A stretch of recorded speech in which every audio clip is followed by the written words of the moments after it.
There is no such thing as self-discipline, only frequency, only autonomous behavior. Now, the word frequency is interchangeable for the phrases self-concept, state of consciousness, and your identity.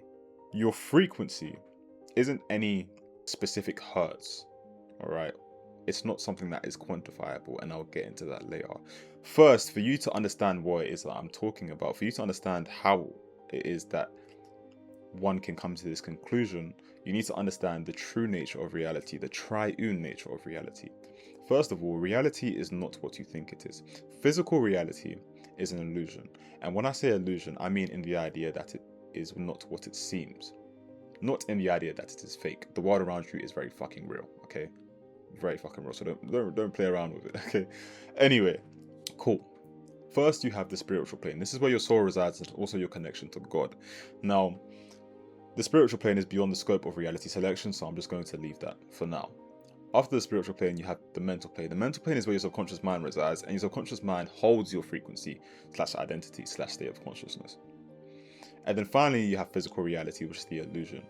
Your subconscious mind is the perpetrator behind the reality that you live in. Whatever is within your subconscious is expressed onto the physical.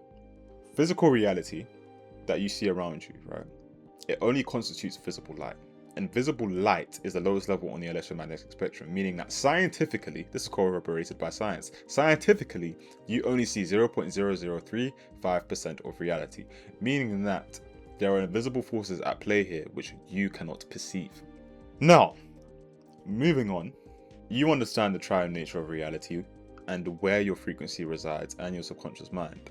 Now, the reason why I say discipline isn't really a thing, and that it is rather autonomous behavior, you can even sort of see it in what I've just explained to you. I told you about the subconscious mind and how it is the perpetrator behind the reality that you live in. It literally controls essentially 99% of the actions that you take. Therefore, your frequency is literally the perpetrator behind the actions that you take. The person who goes to the gym all the fucking time, who's very consistent, he doesn't see it as anything crazy. It's a normality to him. It's akin to brushing his teeth. It's akin to drinking water. Okay, drinking water might be crazy because that's actually a survival need, but you still understand what I'm trying to say. It is a normality to him. It's a normal habit that he does. The person who makes 10k a month or 50k a month or 100k a month, to them that's a normality. It's nothing crazy. There is no pedestalization of what it is that they do. You cannot outperform your identity. You cannot outperform your state of consciousness. You cannot outperform your self-concept. This is why someone will go to the gym, be consistent for about 2 weeks, a month, 2 months, and then all of a sudden they just fucking fall off.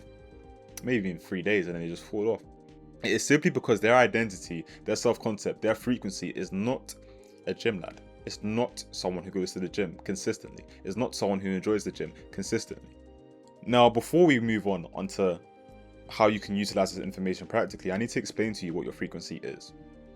So, your frequency is your perception, your expectations, your reactions, your beliefs, your emotionally charged thoughts, your conviction, and then finally where you place your attention towards. I'm pretty sure I've named 7 there. I'm positive that I haven't repeated over there. But anyway, cool. So that is your frequency summed up. Your frequency is that. Now that can be interchangeable for the word your identity, or the phrase self-concept, or the phrase state of consciousness. And your frequency literally perpetuates the actions that you take. How does it do that? Well, you have your frequency and then you have your intuition. Your frequency is the beginning, the mental plane, where it starts, your subconscious mind. Your frequency determines your intuition.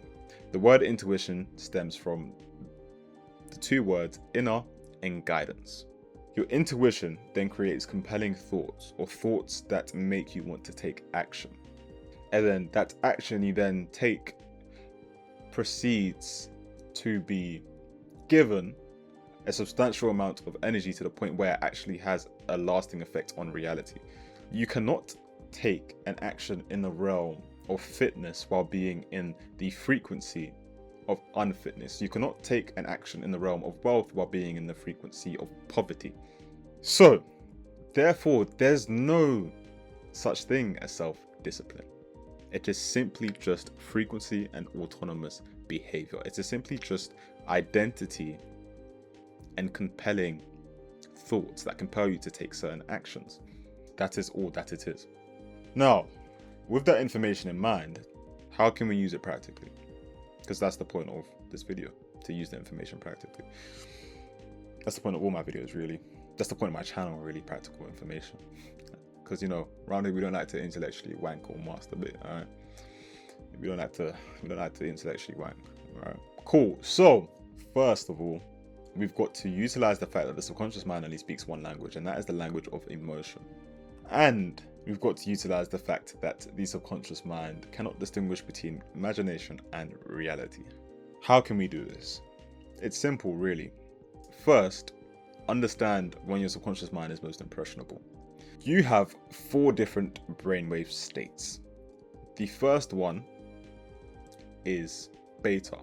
This is the state that you're probably in right now, and the state that I'm in. This is the state where you're completely awake, wide awake. After beta, you have alpha. Alpha is the state in which where you're slightly relaxed or in a slightly meditative state. It's probably the state that you're in when you're relaxing on a beach, or you're just staring into space on your bed or daydreaming. Third, we have theta. Now this one is important. Alpha and theta are the very important states. I'll get into that later. Theta is the state in which you are deeply relaxed or in a deeply meditative state. It is the state that you're in right after you wake up and right before you go to bed. And then finally, you have delta. This is the state in which you're completely asleep. You're not really conscious at all here, so there's not really anything you can do. You're asleep. Now, what this means then is that you need to relax before you begin to create an imaginative scene which confirms that you are the person that you want to be, which confirms that you are the gym lad, which confirms that you are the businessman, which confirms that you are the athlete.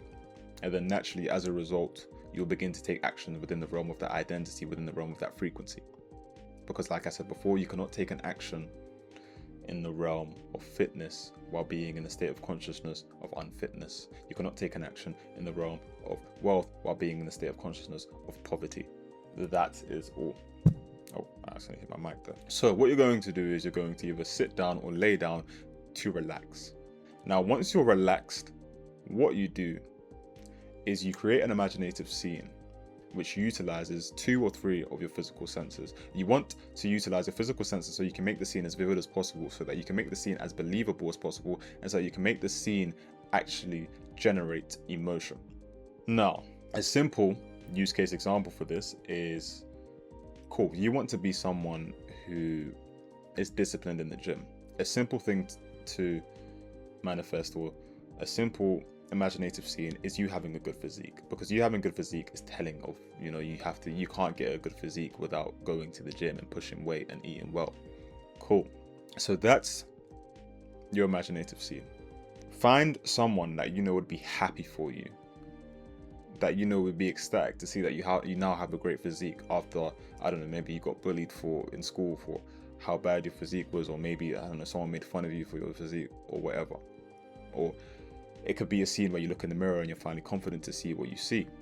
But that scene could be a bit complicated, which is why I would say the first would be the better idea, where you have someone congratulating you, happy for you.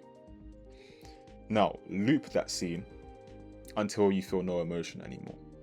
And you also want to make sure that sorry about that. You also want to make sure that the scene is short and sweet.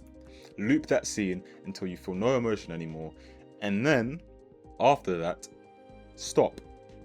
When you feel no emotion, stop, because it's going to begin to feel like you're convincing yourself, and that's where a breeding ground for doubt is created. Cool. Next, from that one imaginative scene, inject a simple thought which is in alignment with that scene into your head continuously throughout your day. Now, it does not need to be something extremely difficult, right? You can do this while brushing your teeth, while showering, while eating your food, while cooking food. You don't have to do it while having a conversation with your friends and try to fucking multitask having a conversation with your friends and also thinking the same thought a multitude amount of times. If you think a thought that is different, brush it. It doesn't matter. If you think a thought that is the same, but also not the same, just similar. Oh shit, I'm getting a call from my brethren. Well, I'm back now. Sorry about that, guys. My phone was do not disturb. I don't know how you called me there. How did you call me? You know, you'll tell me later. It doesn't matter. Anyway, so fuck, I even lost my flow. What was I thinking about again? What was I talking about? Right, the imaginative scene. You're going to inject a thought into your head that is, similar to the imaginative scene that you created, that is in alignment with it. Now, regarding this thought, don't overthink it. If the first thought that you get, the first thought that you would think that, okay?